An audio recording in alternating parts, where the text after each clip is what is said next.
Bien, continuamos con el video. De antemano una disculpa, tengo que hacer un corte cada 15 minutos porque el programa que estoy utilizando para grabar este examen así me lo requiere. Originalmente lo había grabado con la cámara de mi celular, el archivo pesa poco más de 5 gigabytes y estoy teniendo problemas con YouTube, entonces voy a tener que seccionar el video y valerme de esta herramienta para poder presentar mi examen. Pues bien, regresando con el tema de los ministros, ahora contamos con lo que es la participación del ministro Ríos Fajardo. Pues bien, él argumenta una diferencia de opinión en relación a la consulta, ya que la define como una observancia de un ejercicio de democracia y no a la constitucionalidad de una normativa como tal, por lo cual no debe de juzgarse como una ley o un acto a la propuesta de la consulta ciudadana. El proyecto eligió una forma de entender una concepción de la materia de derechos humanos, pero pide fusionar la materia de la consulta con el esquema de la pregunta para poder darle un sentido viable y en función de las atribuciones de la Suprema Corte, la cual está facultada, no obstaculizando a su vez lo que es el ejercicio democrático y señalando que al proyecto no lo hace restrictivo. Pues bien, él reconoce que se trata obviamente pues de un documento de carácter político, por lo que ellos deben de hacer la búsqueda de la naturaleza de la consulta para ejercer un derecho democrático, pero que el proyecto nulifica las variables para resolver esta controversia, al centrar obviamente pues, su atención y restricción básicamente enfocándose únicamente a la pregunta, o sea, recayendo únicamente en el contexto de la pregunta.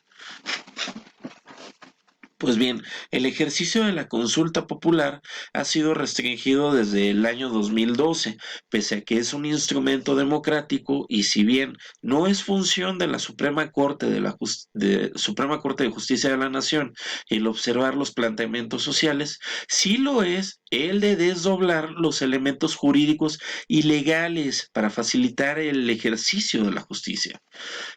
Ahora vamos a ver lo que es los argumentos de la ministra Yasmín Esquivel. Ella señala que en el dictamen de la Cámara, cuando se presentó en el Diario Oficial de la Federación en la reforma del 9 de agosto del 2012, esta como una variante de una democracia semidirecta que iba a permitir la inclusión de la población en la toma de decisiones públicas. Esta podría ser activada por un determinado número de ciudadanos, así como por el Poder Ejecutivo Federal o cualquiera de las cámaras, con un requisito que es el del apego a la constitucionalidad en materia a ser consultada ante este tribunal. Pues bien, ella enfatizó que una de las causas que no se podrían considerar en una consulta es la que implicaría la derogación de los derechos humanos. Cita la tesis 217 del año 2009, ya que los servidores públicos tienen un grado de escrutinio mucho más exigente y que por su posición, pues obviamente se les permite una obtención mayor de información en relación a ellos mismos. Los servidores públicos obviamente pues están en un umbral mayor de exposición, respondiendo a la necesidad de la responsabilidad de los ex servidores públicos. Y obviamente, pues, al no estar prohibida por la Constitución, se votará a favor de la consulta y en contra del proyecto. Luego continuó con su intervención el ministro Alberto Pérez Dayán. Él enfatiza que el presidente exprese la relevancia y la trascendencia del tema de su petición sin contenidos tendenciosos o juicios de valor y relacionando el escrito con la materia de la consulta. Reconoce que sí es competencia del tribunal aceptar la pregunta y revisar su constitucionalidad, mas no observar los caracteres políticos o ideológicos de la consulta ciudadana. Él reconoce que tiene elementos tendenciosos en su solicitud y en el carácter de la pregunta. ya que señalan a personajes en específico y carece de un lenguaje propio y formal. Este a su vez pierde validez y se consideraría inconstitucional, pero bajo la observancia de la petición por escrito y descargándolo de su petición ideológica, esta nos conduce a lo que es la materia más objetiva de la responsabilidad de los servidores públicos del título cuarto constitucional, reformulando la pregunta y dándole a su vez un sentido objetivo, removiendo la carga ideológica, que ésta no sea tendenciosa, con un lenguaje neutro y simple, y que no sea inquisidora. Luego hizo su intervención el ministro Juan Luis González Alcántara Carrara. Él se plantea si la ciudadanía determine si las fiscalías y órganos jurisdiccionales deberían perseguir e investigar los delitos presumiblemente cometidos por los expresidentes. Si la materia resulta así como se plantea en el proyecto, esta obviamente pues, resultaría inconstitucional.